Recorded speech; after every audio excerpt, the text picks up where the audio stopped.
मी दर्शना पुढे मी नर्सिंगची स्टुडंट आहे आणि आज मी तुम्हाला लो बर्थ वेट बेबी म्हणजे बाळाचं वजन कमी आहे तर ते का बरं आहे, ते कसं का आपण काढू शकतो आणि ते कशामुळे झालं असेल या सगळ्या गोष्टींबद्दल एक थोडक्यात माहिती सांगणार आहे.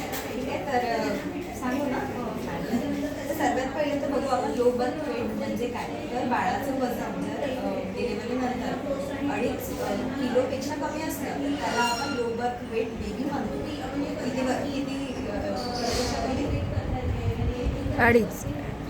म्हणजे 2.5 किलोपेक्षा कमी असतं तर त्याला आपण लो बर्थ वेटमध्ये काउंट करतो. आणि तुमच्या बाळाचं वजन इथे 1.5 किलो आहे तर हे पण लो बर्थ वेट असतं. ठीक आहे, तर हे तुम्हाला माहितीच असेल. आता हे याचे 2 टाईप्स असतात, एक तर प्रीटर्म आणि इंट्रायुटेरल डेव्हलपमेंट.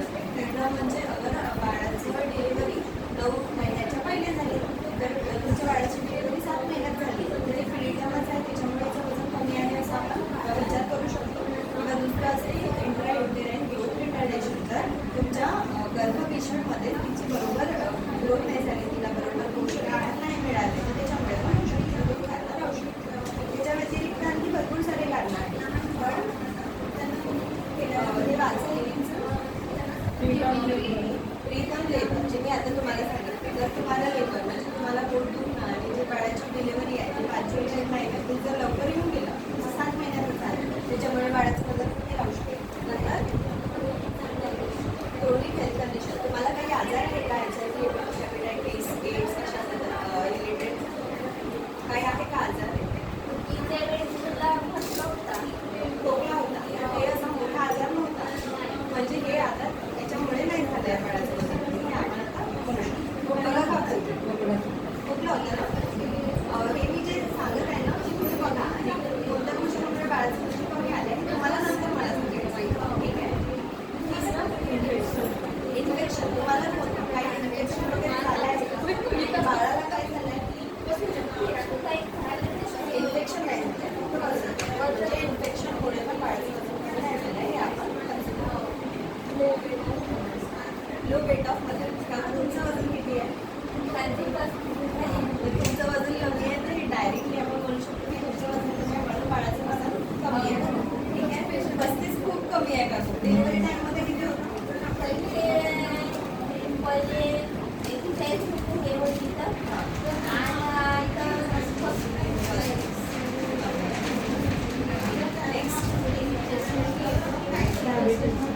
जेस्टेशनल डायबिटीज, तुम्हाला शुगर आहे का? शुगर नाही आहे, ओके, याच्यामुळे बाळाचं वजन कमी नाही. सबस्टन्स ॲब्यूज, तुम्ही तंबाखू, भर्रा, दारू काही वगैरे सेवन नाही करत, नाहीच करत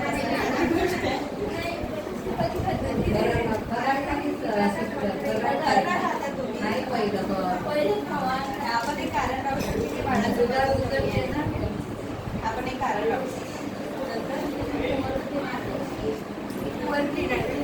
तुमचं जेव्हा डिलिव्हरी टाईम होतो तेव्हा तुम्ही बराबर आहार घेत होता का, बराबर फळे खाणं, बराबर सर्व काही खात होता का, जेवण करत होत्या बराबर, पचत नाही होतं तर तुम्ही बराबर आहार घेतला नाही त्याच्यामुळे बाळाचं वजन कमी आहे पण आपण म्हणू शकतो. आणि next pregnancy induce blood pressure, तुम्हाला बीपीची बिमारी आहे, बीपीचा त्रास नाही, काहीच नाही तर याच्यामुळे.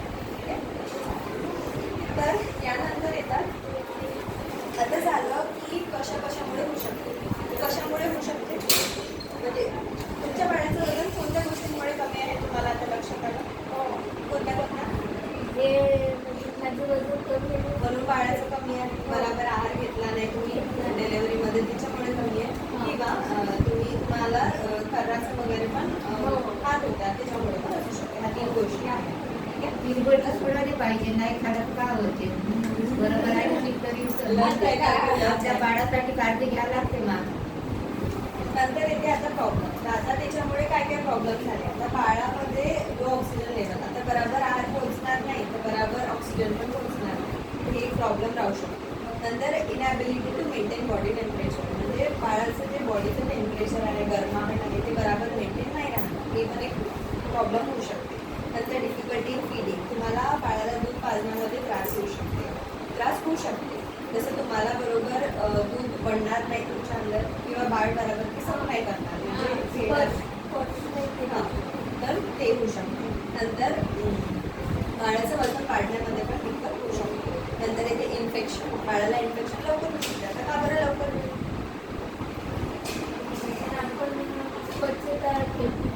नाही, तर बाळ आता बरोबर आपला आहारच नाही घेत आहे तर त्याची इम्युनिटी आहे ते झाली आहे कमी. जर छोटे पण काही इन्फेक्शन असेल तर त्याला ते लवकर लागू शकतं कारण की त्याचं वजन कमी आहे, त्याची इम्युनिटी बरोबर नाही बनली. ठीक आहे. नंतर येते ब्रीदिंग प्रॉब्लेम. बाळाला श्वास घेण्यामध्ये काही त्रास होत आहे का? होत आहे ना. तर हे पण गोष्टी सगळे प्रॉब्लेम होऊ शकतात. दुधच वाजलं पाहिजे, दूध नाही बरोबर घेतलं. नाही घेत आणि त्याच्यामुळे ऑक्सिजन पण बरोबर नाही मिळत आहे बाळाला कारण की बाळाची जे आधी रेस्पिरेटरी ट्रॅक म्हणजे श्वास घेण्याचे जेवढे काही ऑर्गन्स राहते बॉडीमध्ये ते इमॅच्युअर राहते काही महिन्यापर्यंत वर नंतर त्याच्यामुळे पण त्याला ब्रीदिंग डिफिकल्टी म्हणजे श्वास घ्यायला त्रास होतो. आता हे सर्व तर झालं. आता तुम्हाला कळलं असेल का बरं झालं आहे त्याच्यामुळे काय बाळाला त्रास होतो कळलं तुम्हाला. आता बघू आपण याचा त्याचे म्हणजे सॉल्व कसं करू ते सर्व प्रॉब्लेम्स हे बघू. ठीक आहे. तर केअर अँड न्यूरेटर आयसीयू. आता बाळाला आयसीयूमध्ये ठेवलं होतं का? ठेवलं होतं ना.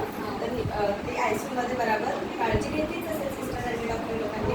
तर हे एक गोष्ट आपण करू शकतो. नंतर टेम्परेचर कंट्रोल. आता बाळाचे जे बॉडी टेम्परेचर आहे आता बाळाला ताप येत असतो का? नाही येत ना. तर ते बरोबर मेंटेन ठेवणं ते पण आपण करणार. नंतर स्पेशल फीडिंग न्यूट्रिशन. बाळाला आपण स्पेशल टाईपची फीडिंग जसं मी मगाशी पाहिलं तुम्ही बाळाला कॅल्शियम फीड करत होत्या, कॅल्शियम देत होत्या. तर त्याच्यामुळे पण बाळाची ग्रोथ वगैरे चांगली होईल त्याच्यासाठी आपण कॅल्शियम देतो. ठीक आहे. नंतर इथे प्रॉपर ब्रीस्ट फीड. आता तुम्ही बाळाला दिवसातून किती वेळा दूध पाजता? 4-5 नाही 8 ते 10 वेळा तुम्हाला दूध पाजायचं आहे दिवसात. ठीक आहे. 6 ते 7 महिन्याची होतपर्यंत तिला तुम्हाला 8 ते 10 वेळा दूध पाजायचंच आहे दिवसभर. आणि एकदा हिचं न्यूट्रिशन बरोबर नाही तर त्याच्यामुळे तुम्हाला आणखी चांगल्याने पाजायचं आहे. ठीक आहे. 4 ते 5 महिना.